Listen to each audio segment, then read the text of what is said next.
general session. Thank you, everybody. Here's Luke.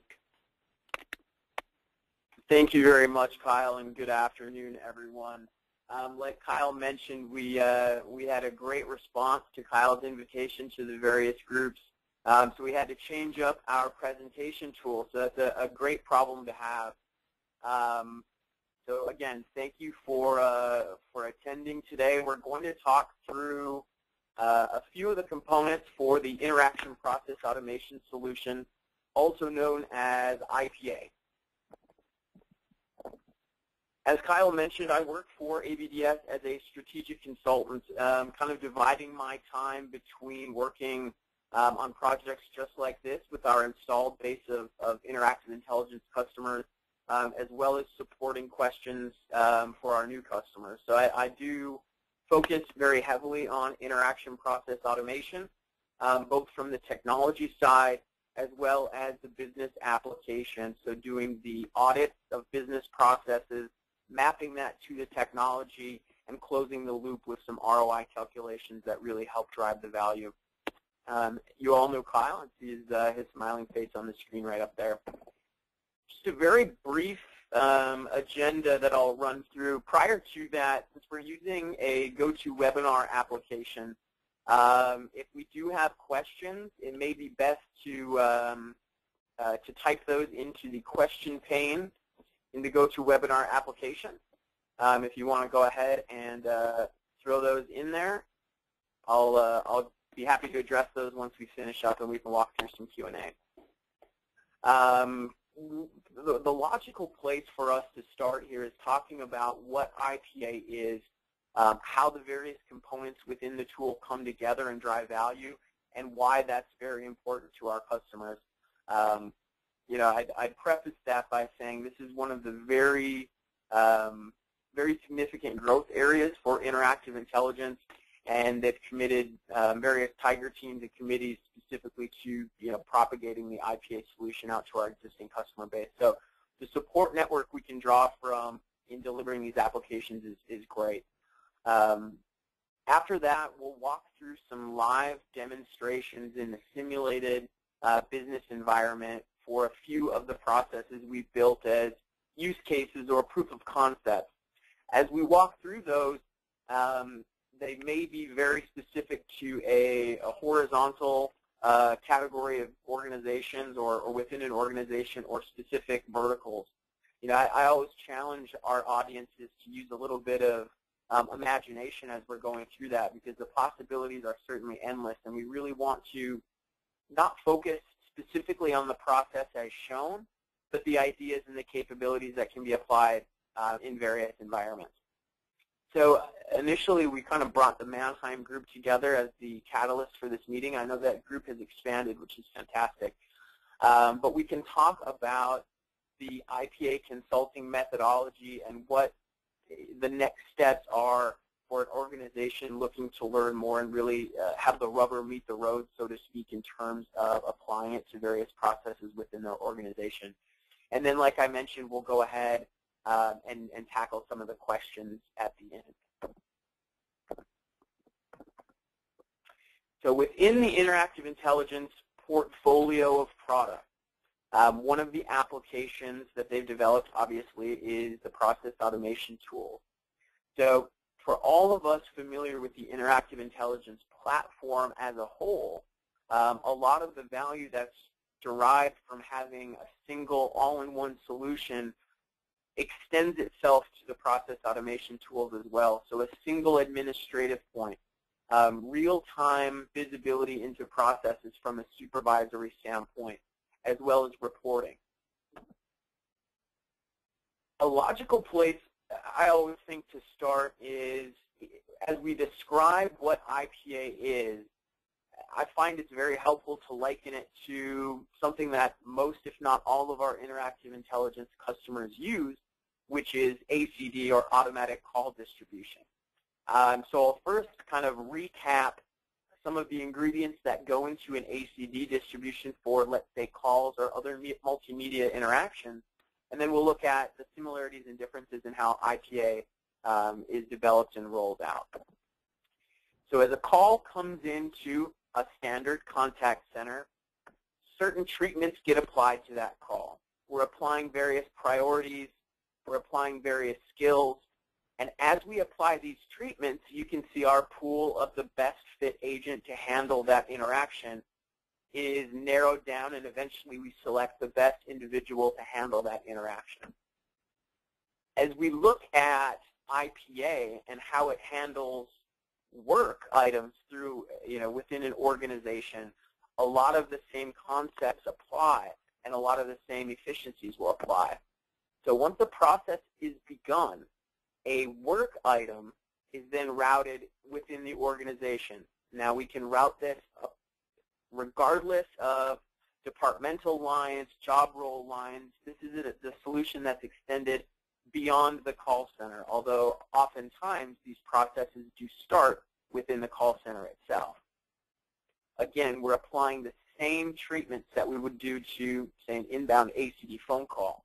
Priority for this particular piece of work, well, it happens to be due today, and we can take routing steps to accommodate that. Particular skills are applied the same way we may say English or Spanish as a language is a skill for a phone call. Various skills need to be inherent within the individual getting the work in order to complete it. And again, presence information is very key, because one of the differences you'll see from the Interactive Intelligence IPA platform with other workflow management tools is IPA is communications-enabled business process automation. One of the huge impacts for that may be if my status in the interaction client indicates that I'm out of the office for the rest of the day and a particular work item has a due date set of today, the system will be aware of my presence information and be able to identify others within my organization that share the same skill set that are also able to tackle the work. IPA is in of itself a process. The process always begins with an audit of the as-is process within an organization. We really try to have an understanding from the perspectives of those who engage in the process what that process entails. And downstream, we build the tools and the workflow diagrams to represent what contingencies and business rules are necessary in automating. Thank you for holding. If you would like to leave a voicemail, press 1. To re-ring your party, press 2. To remain on hold, press 3. For an operator, press 0. Thank you to whoever muted. Appreciate that. The next step in the IPA process is what we call a flexible execution of that process. So no longer are processes requiring that a manual, quote-unquote, kickoff be required to have that process start internally. We can trigger these processes based on any of the information that we're finding and collecting within the CIC platform. As a very simple example, if an organization were to receive an inbound phone call and within the interaction attendant IVR, this caller had selected 1. They're a new customer. They do not have an account with us. As a logical kickoff point for that process, as that call is perhaps delivered to an ACD agent, a process will begin whereby they can collect information about that customer to be. Similarly, we can kick off the processes very manually. If a caller comes in, they may be calling about 1, 2, 3, or more different things. We can be very flexible in how we administer those processes and begin them. One of the key terms that we'll talk about and that we'll see today is known as a work item. In the same way that we receive an inbound interaction, perhaps in the call center, a work item is the interaction type that we'll receive as work is distributed throughout the organization. We'll also take a look at some of the options we have when we create these work items and some of the systems that we interface with in order to really create a unified, simple, and efficient process throughout an organization. I'm sure most, if not all, of the folks on the call today are familiar with Interaction Supervisor, where real-time alerts, settings and controls are housed within an application across all of the tools used in interactive intelligence. The exact same interface is used when we're monitoring real-time processes. So we may put an alert on a particular segment of the process to say if this segment of process has not been completed within X amount of minutes or hours, take the logical next step. Alert a manager. Remind the individual who owns that work item, etc. And the loop is really closed when we bring in the integrated reporting tools. From the same interface where we would launch work group queue reports, we now have a world of reports opened up specific to IPA. And these are fantastic for downstream auditing of processes where an organization can take a look to identify bottlenecks and help to really focus in on some efficiencies that can be administered.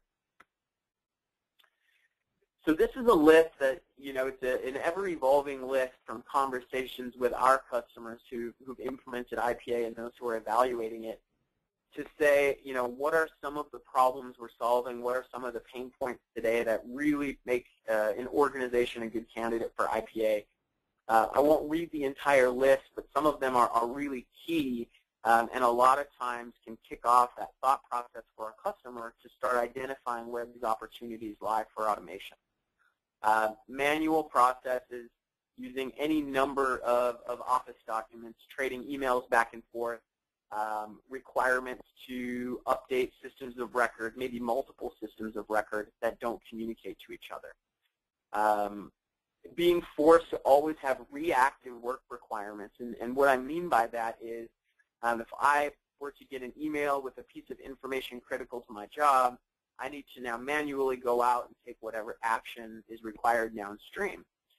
IPA puts that in a much more proactive context and can route work to people in a push methodology versus a pull methodology. So due dates, reporting and tracking, siloed information, and bottlenecks, these are inherent in lots of organizations, if not all of them, and we can really start to view IPA as a vehicle to eliminating or reducing the impact that some of these challenges have. So I mentioned early on that the processes in the audit phase are designed using business rules, if-then logic, and a lot of the tools that we might think of for call routing. Interactive intelligence has included an IPA design tool that's very graphical in nature, and that's the application you're looking at right now, where we can map out how this process works, leverage our existing classifications of individuals in an organization, such as ACD work groups. We can repurpose skills, priority to those skills, interfacing with a wide array of business applications outside the spectrum of interactive intelligence to really provide an effective skin for grabbing as well as writing information to those systems of record that all of our customers use and value so much. When we talk about the work items, these are the physical views that come to whoever is being routed that work. We can design these forms to include open text input, drop-downs. We're reading into other database and system of records to perhaps identify what type of a customer this is and include data validation. So if they need to enter a dollar figure into a specific work item, the system knows what it's looking for and can make sure that the error checking is applied so that a work item or a piece of process is not routed throughout an organization with incorrect information or incorrectly formatted information. We all should be fairly familiar with the Interactive Intelligence IC Client or Interaction Client application. This is just a screenshot of my particular IC client. Across the top, where we normally would use the My Interactions tab to view and control the multimedia contact center interactions or telephony applications that are being routed, we now have a new tab when IPA is enabled called My Work Items. And you can see pickup, transfer buttons, the process details, hold, very, very similar to what we would see in the context of, say, an inbound phone call. The ability to leverage supervisor alerts, for one, really helps eliminate some of the burden that a lot of our customers face surrounding putting too many applications at the desktop level. We really feel like we can kind of evangelize that we make our employees an expert in one particular application, although they're interfacing with many, versus having them face the requirements of being an expert in all of them. So very convenient from an end user perspective as well. Very similar to how we're notified that a particular inbound telephone interaction is coming to us, we get notified of a new work item. So ramp up time and adoption from our users is greatly minimized when we are able to kind of unify that work environment, provide them that single interface. Here we have a closer view of the process monitoring tool.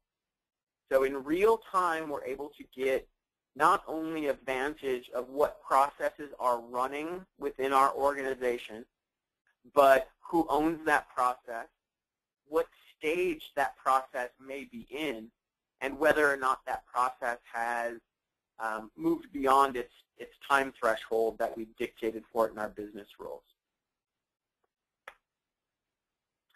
And again, if any of us have ever looked at the log and properties of, say, an inbound interaction in the call center, we're able to dig just as deep into that process or stage in that process as we could with a phone call, for example. So what type of interaction started it?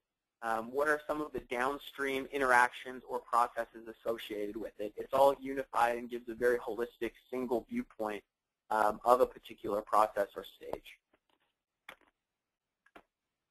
And again, the ability to have pre-built process reports integrated directly within the reporting tool on interactive intelligence not only helps the adoption of some of our supervisors and managers who are going to be evaluating some of this, but allows us to grab information not just about the process itself, but evaluate it against any of the other metrics that interactive intelligence has been collecting, perhaps about the phone call that initiated it, or the user. We can evaluate the user not just on how they're handling inbound telephone interactions, for example, but create a scorecard and a dashboard that views their work as a whole and get a better sense of where improvements may lie or where they're overachieving.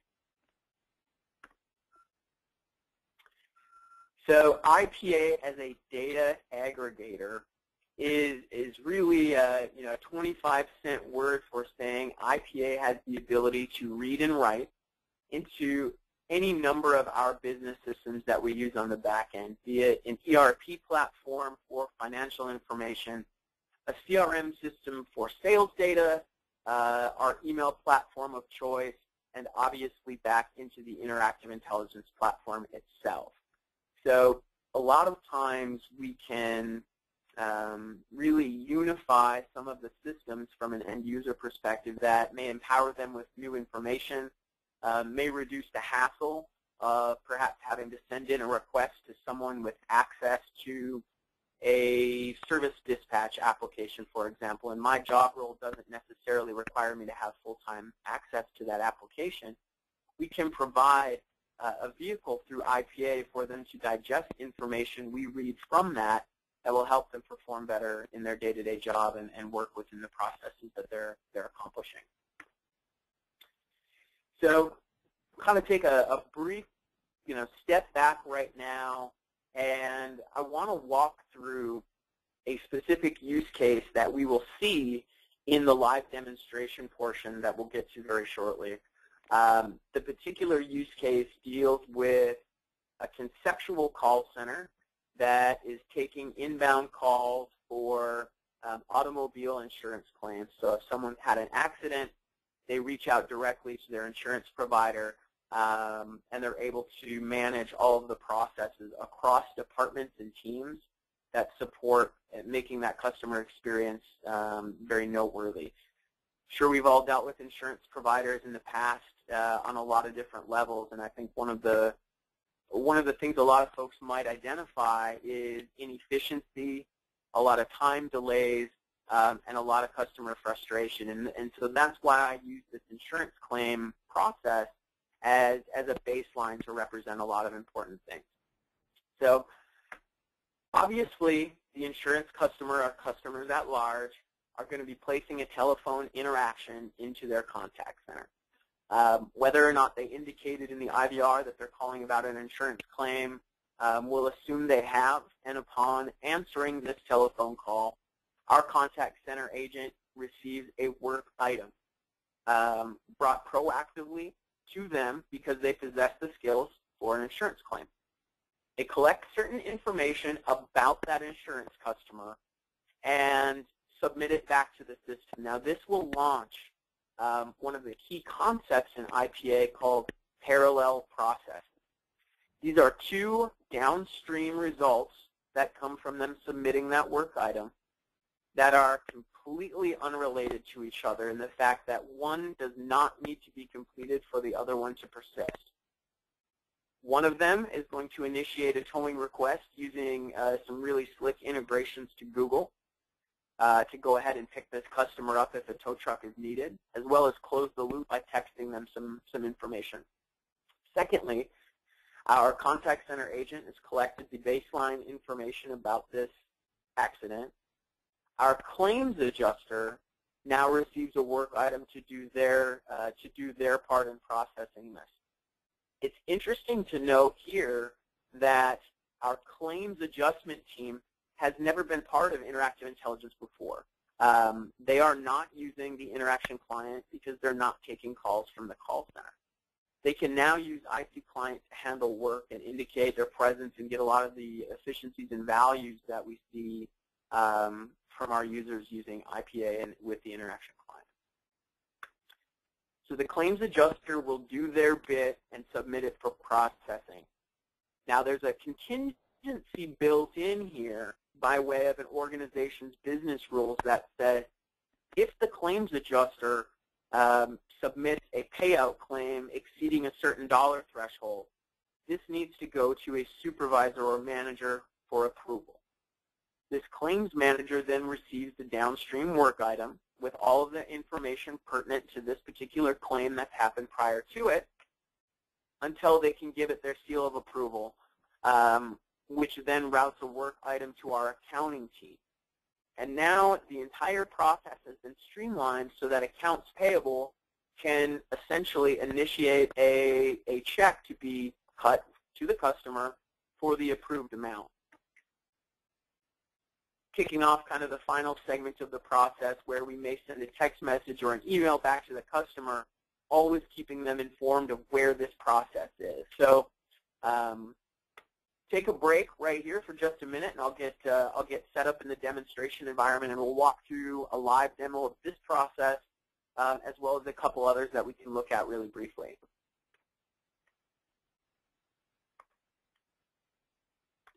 And as Luke's doing that for us, just a reminder, folks, that this is just meant to be an overview of the interaction process automation solution from Interactive Intelligence.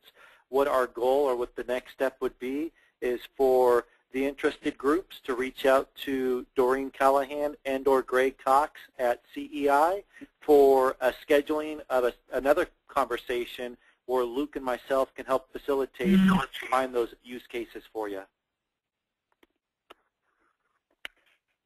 Yeah, great point, Kyle. And you know, we certainly love having those conversations with our organizations. And every organization and you know, subgroup within it has their own nuances around processes. So it's good to really focus in downstream if we find that there's some efficiencies we might be able to realize. So great point. So what we're looking at now, again, is the interaction client application. You can see I have my work items tab highlighted, and Lo and behold, I have no work routed to me currently, probably because I'm at lunch and it looks like coming back from my lunch at Applebee's. So again, one of the points is this is now no longer an application that's required only in the call center. For those processes that span departments or teams, the interaction client application, or its younger brother, the interaction mini client, can be leveraged to provide them the tools to not only indicate their presence, but receive work within an organization. So I'm going to go ahead and manually launch a process. I have just a small list of processes in my demonstration environment that I can go through.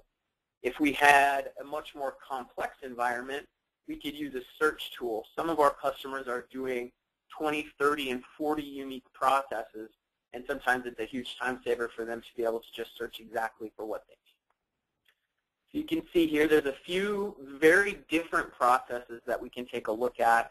I'm going to go ahead and initiate the automobile claim process first. So again, I'm the contact center agent, and I've just received a phone call from one of our valued insurance customers who unfortunately was in a vehicle accident. And right now I'm speaking with longtime customer Jason Carter. You'll see the button here that says Submit to Web Service. So that's leveraging our insurance system of record to bring up the individual's information that we have on file. This could come from one application that we're using in our line of business, or it could come from many. I'm going to go ahead and, as I'm interviewing Mr. Carter about his unfortunate accident, I'll grab some information about where he's at. Use my my home address here. You can see that the insured customer name as well as the claim number are in gray boxes. We've all seen plenty of internet forms. This means it cannot be changed. However, I may want to verify that Jason is still at 21 Druid Hill. He is. If any of that had changed, for example, his phone number, I could make an edit here, submit that, and have it update our system of record on the backside. So I'm going to use my cell phone here as the best number to call. We didn't have Jason's cell, so we'll input it here, and I'll use 241 as the best time to call. You can see we can grab an email address if we want to follow back up with the individual, provide him updates. And now I need to ask Jason, which vehicle that you have insured with us did you unfortunately have this accident with? So we're pulling from another system of record here that indicates, perhaps in our ERP platform, which vehicles this individual has insured. Jason needs a tow truck, and it's nothing serious. Just going to go ahead and put a fender bender in there. One of the options we may have, if he called in and there was an injury, we could take different routing protocol based on that, or assign a different priority to it. But again, as the initial insurance contact center agent, I've got this basic information, and I've submitted it to move throughout our organization. So you can see two processes kicked off, and if you recall, one of them was a tow truck request. The other is for the adjuster. So I'm going to go ahead and pick up the tow truck request. And it's interesting to note here the flexibility of IPA, because we've submitted the address of the accident using just a very simple, in this case, integration to Google Maps, where I may be able to search nearby. I'm going to go ahead and search towing. It'll bring up probably 2 or 3 or more local towing organizations that we can use to send somebody out as a value add for our customer, Mr. Carter. You can see at the bottom, since I collected Jason's cell phone number, I'm going to go ahead and text him and let him know what's going on. So a tow truck from Roach's Towing is coming. The driver's name is Kyle Krubeck. So I'm going to go ahead and send that out after I, as the agent, have spoken with the towing organization and confirmed it. I'm sure you'll hear a text message come into my cell phone here shortly. So as a contact center agent, I've done my part. I've collected the information about the accident, and I've initiated the towing request for our customer. since I'm effectively, as Luke Johnson, I'm kind of playing all the parts in this, this insurance orchestra, I'll now take my call center hat off and take the persona of that claims adjuster. So again, we route them a work item, and probably a good place to note, a lot of our customers at this point will say, Luke, all of your work items look the same. They look kind of plain, and I have to agree. These are only designed as a very high-level proof of concepts. We've done some very, very, very beautiful design work for some of our customers, matching internal branding, using logos, using other graphical elements to really make it pop. But I want to focus on the content more than the great-looking work items. So just to kind of clear that up. Now the adjuster, working at their desk outside of the call center, receives this notification. They can review all the information collected before. Perhaps we're tying into multimedia. If the customer had sent in or perhaps texted in pictures of their accident, we can have that all consolidated right in here. We can link to perhaps the initial call that they had with our contact center agent. So if needed, this adjuster can listen to exactly what's happening. The estimated reserve amount box in here is another tool that we have in IPA as a required item. So if I want to say this is approved for $4,500.25, you'll notice there's some data validation errors there. It cannot be converted to the type integer, so we're really only looking for a straight dollar amount here, $4,500. So that's what I think he should get. I'm going to go ahead and submit that. Taking my adjuster hat off, and now I'm perhaps the manager of that team. You can see down here I'm being routed a work item because one of my adjusters submitted something that broke a business rule. They're not allowed to submit something of that capacity. So I'm going to be routed this as a supervisor approval work item. Again, being able to review all the information that happened before it. I'm going to go ahead and approve this for $4,200.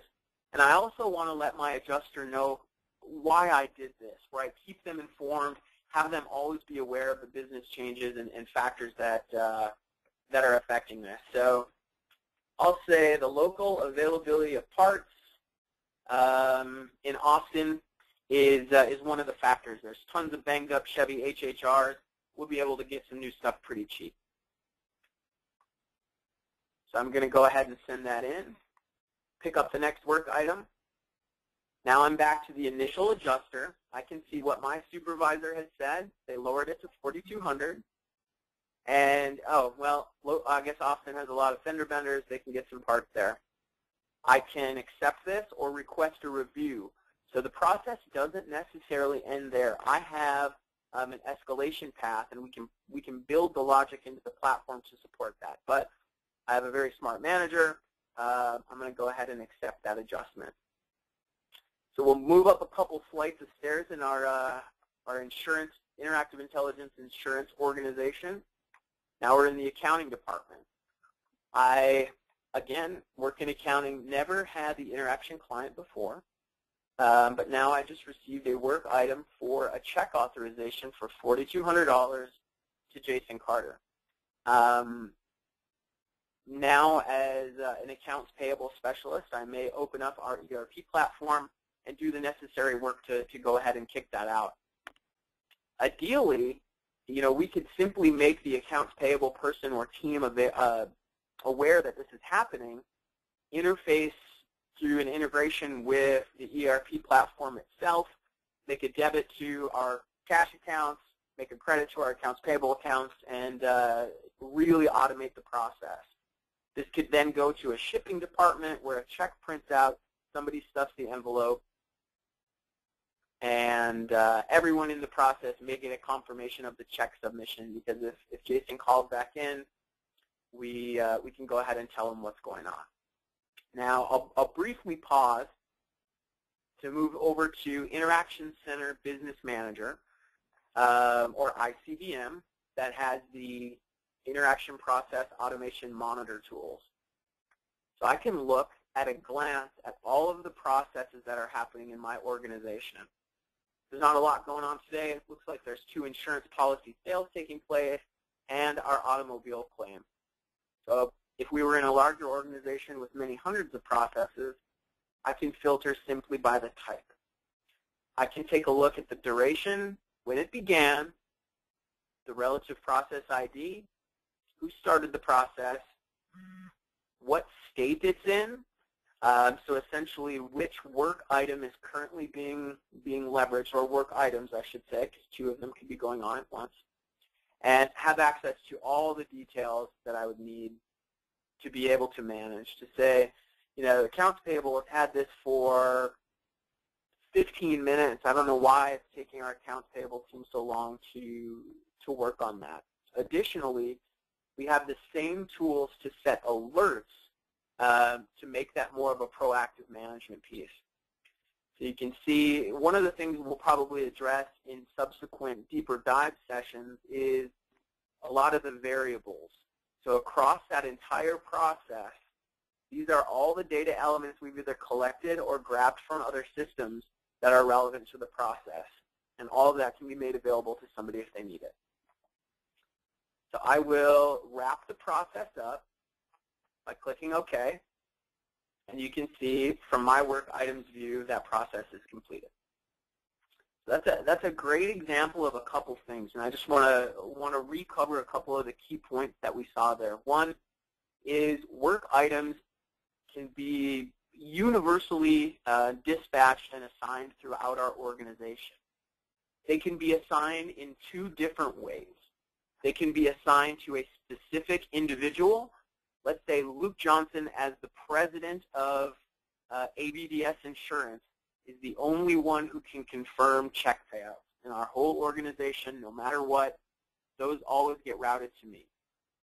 Alternatively, and more commonly, the work items are routed to a work group, the same way a call or a web chat may be routed to a work group of equally skilled individuals. We apply that routing to work. So I may have 20 claims adjusters in my organization, and assuming they all have identical skills or sufficient skills for this particular work item, it may route to the one who's been idle the longest, or maybe my most senior claims adjusters get them. Perhaps that's part of their compensation plan. The more they get, the more money they can make. So those tools and routing are always available to us. So that's really the only process we'll walk through in great detail. Just to give you an idea of some of the flexibility that we have and other systems we can interface with, I'll very briefly show just a couple others. The next one is, let's say, for an internal help desk. They have, of their thousands of employees, they get obviously thousands of requests. So as an internal help desk employee, the contact center group from Mannheim says, we've just hired 10 new individuals for our team. Please create these users for us. We'll email you the details. So we're going to go ahead and start setting up new users. Really what this is an IPA integration to Interaction Administrator. As we go through here and start inputting information about our newest hires, it will create an account in Interaction Administrator, provision them with all the information they need, integrate with Active Directory and other systems of record. If we need to order a laptop from them, if we need to do various things in the organization, we can really do that from a central spot. And again, simplifying the tools that we provide for our individuals and our employees to get their jobs done as best they can. The last one I'll show is, again, an insurance example. But this one is including a little bit of customer input. So again, if I'm a health insurance sales organization, and this is my website where I'm generating leads and grabbing information from my particular customer base or potential customer base, get a little bit of information about them, We're grabbing information about them, birthday, etc., their spouse and partner information, income information. We'll walk through this rather quickly, but we've all probably done this plenty of times. Get their financial information and finish the process up by saying someone's going to contact you. Obviously, this process has now been routed to me as a sales lead. So I've got all of the information collected from the website. I'm able to go in and, obviously if it's Arnold Schwarzenegger filling it out, I may know it's not real, consider it a joke lead. If they're not looking for enough coverage, I may just pass on the lead, and that could trigger a process in and of itself. We can start the process by perhaps having my research assistant go back in, double check their information, which will eventually let us generate an actual policy, or just generate a blind quote and give them something very budgetary. So we can essentially make these IPA work items a launch pad for a lot of the various things that we're doing. And you can see my status has been forced on an insurance lead. I will go out of adherence here and put myself back at lunch and circle back really quickly to just the last couple of slides we have about IPA in general. So there's a ton of things we can show from a demonstration standpoint. I don't want to take too much time showing specifics. I just want to get the group comfortable with the concepts around conditional routing, some of the tools that we can interface with, tools and systems. So we've got one of our really thought leader customers around IPA is Blinds.com, located in Houston. I think the team at Mannheim, who was planning initially to swing out to Houston, would have had an opportunity or will in the future to meet with Blinds.com.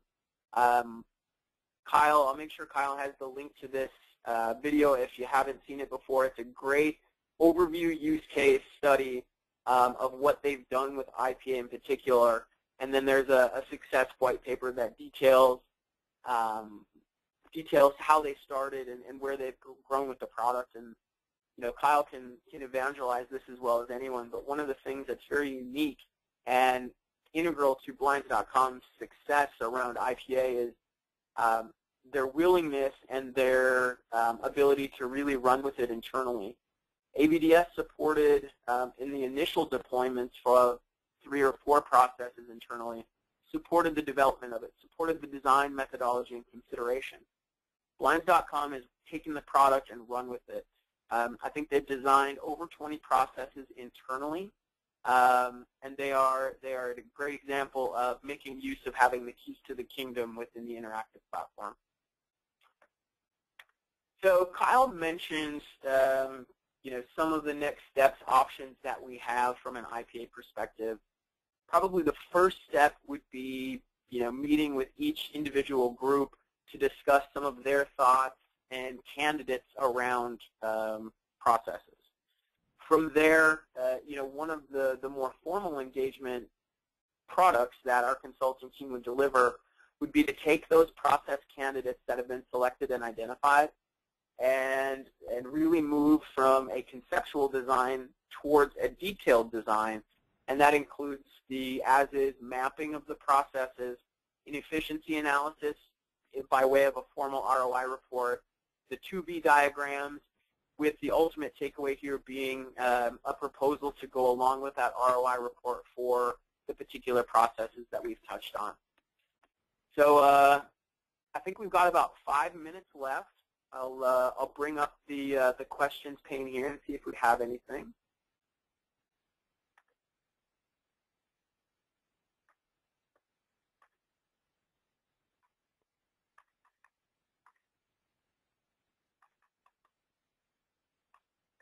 Well, it doesn't look like we had any questions outside of just the initial technical struggles that we had. So, Kyle, I'll turn it back to you to go ahead and wrap up, and obviously you'll be the central point for any questions and next steps going forward. But I want to, on behalf of all of AVDS and our strategic consulting team, thank everyone for taking the time this afternoon to learn a little bit more about IPA, and I certainly look forward to working with you more in depth going forward. So thanks again. Have a great afternoon. Excellent. Thank you very much, Luke. As again, the next steps will be to for the different groups, CMG, Mannheim, CEI, to work through Greg Cox and Dorian Callahan. I think most of you have my email as well, so feel free to reach out to me. But the next step is to really break this down to each individual department or group. As Luke said, you know, each group has their own methodologies, their own processes, etc. And we would want to facilitate a engagement to start to uncover those processes and really allow the rubber to meet the road here. So that's really all that we have today. So again, I appreciate everyone's time, and please reach out to Greg Cox, Dorian Callahan at CEI, and or myself to schedule a next steps session. Thank you everyone for your time.